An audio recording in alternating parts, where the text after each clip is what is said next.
টালিগঞ্জে অচলাবস্থা স্টুডিও পাড়ায় সেই জল গড়ালো এবার হাইকোর্টে।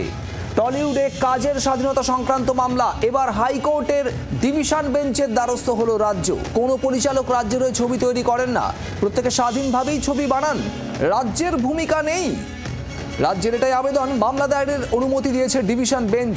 আগামী সপ্তাহে কলকাতা হাইকোর্টে শুনানির সম্ভাবনা। অর্ণবাংশু নিয়োগী আমাদের প্রতিনিধি রয়েছেন আমাদের সঙ্গে। অর্ণবাংশু, এই টালিগঞ্জের অচলাবস্থা নিয়ে এবার ডিভিশন বেঞ্চের দ্বারস্থ রাজ্য।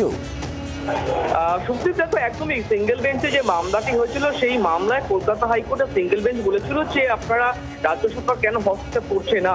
সেই জায়গা দাঁড়িয়ে ডিভিশন বেঞ্চে তাদের মূল বক্তব্য, রাজ্যের যে কোনো পরিচালক রাজ্যের হয়ে ছবি তৈরি করেন না, প্রত্যেকে স্বাধীনভাবে কাজ করেন, ছবি বানান। সেক্ষেত্রে রাজ্যের এমন কোনো ভূমিকা নেই, তাই হস্তক্ষেপ করার কোনো চান্স নেই।